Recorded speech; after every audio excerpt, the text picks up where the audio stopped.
My name is Cathy Vakil. I am a family doctor. I work in Kingston, Ontario, and I have a particular interest in environmental issues as they affect health.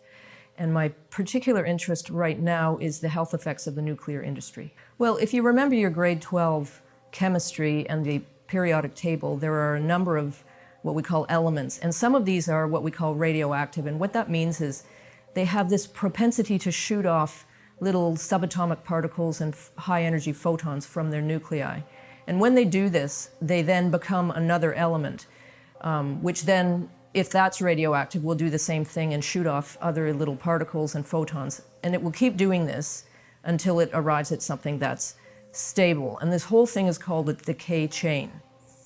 Now, if that element, that particle, that atom that is radioactive happens to be inside your body, from inhaling it or ingesting it, and those little particles or photons shoot out, they will damage the cells next to them.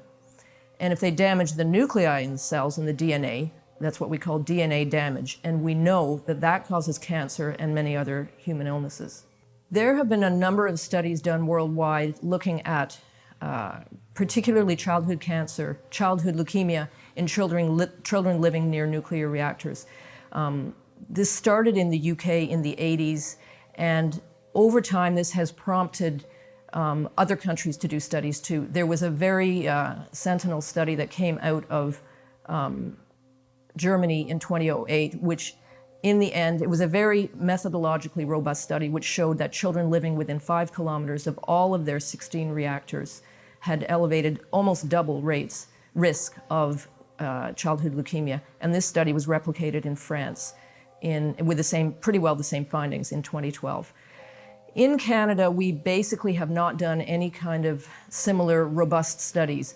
There was a study that the CNSC, Canadian Nuclear Safety Commission, did in 2013 that looked at a radius of 25 kilometers around Pickering and Darlington and Bruce reactors, looking at cancer rates and estimates of doses.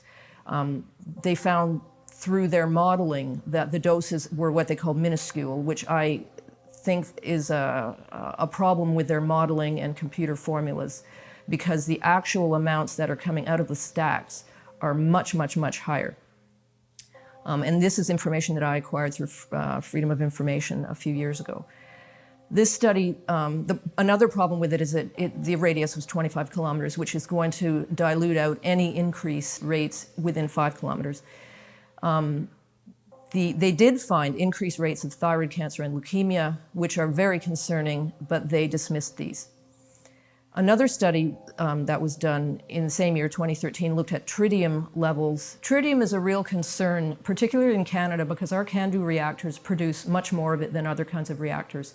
Tritium is radioactive hydrogen, so that incorporates into water molecules and carbon chains, which make up most of what our bodies are made of. It comes out of the stacks of our reactors often in water, but also in the steam. The Canadian Nuclear Safety Commission did a study which they released last September, looking at possible cancer levels if there were to be a Fukushima-level accident at Pickering. The study has its own problems, the main one being that the actual level of nuclear releases, fallout, is 10 to 100 times less than what actually occurred in Fukushima. So it really isn't addressing the problem directly. They also made a lot of assumptions about how smoothly the evacuation would occur and how everybody within the 10-kilometer, what they call the primary zone, would consume their potassium iodide pills, which everyone has been mailed, and that protects the thyroid against thyroid cancer. As a physician, I think that the Pickering nuclear reactor needs to be shut down. There's too much risk to the local population because of the chronic low-level radioactive emissions that are daily being emitted from the reactor. In addition, if there were a Fukushima-level accident, the emergency response plan is completely inadequate. So we need to shut it down now.